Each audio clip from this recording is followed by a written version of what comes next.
halos were golden discs behind Christ and the saints, visual theology lessons that taught that holiness is participation in God's own light. Over time, the halo evolved. Christ received the cruciform nimbus, which is where his halo was marked with a cross, and that signified his divine identity. The Holy Spirit appeared with rays of fire, recalling Pentecost, and Mary often had ornate, star-adorned halos that highlighted her purity and her unique role in salvation history. By the Middle Ages and into the Renaissance, halos were so widely used in Christian art that they became instant, recognizable symbols of sanctity. But here's the part most people never realize. The halo escaped the walls of the church and entered into mainstream culture. When you use the angel emoji, you're using a simplified Catholic halo icon. When cartoons put a halo over someone's head to show innocence, they are actually borrowing a theological idea. They're showing that goodness shines. When sports teams like the Los Angeles Angels place a halo in their logo, they are drawing from Christian symbolism. And modern graphic designers still rely on halos to signify virtue, redemption, purity, or just moral heroism. A symbol originally meant to point to God's glory has become woven into our daily visual language, often used by people who don't even believe in God. And the halo isn't the only example. Another symbol you see constantly, especially in tattoos and in clothing designs and even in artwork, is the flaming heart. Many people assume it's a romantic or aesthetic symbol, but the most influential original version is the Sacred Heart of Jesus, one of the most profound Catholic devotions.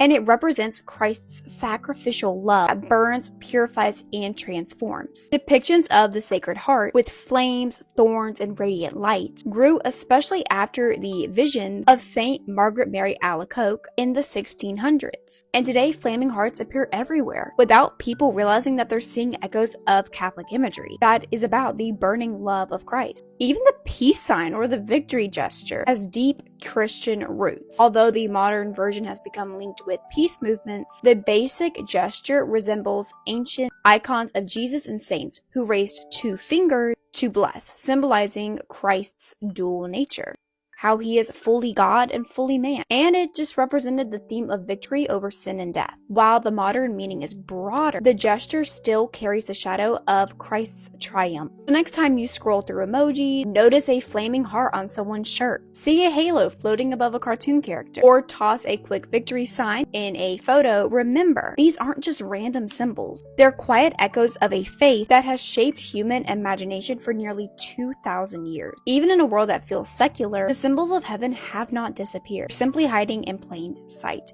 Thank you for listening. I hope you all have a blessed day.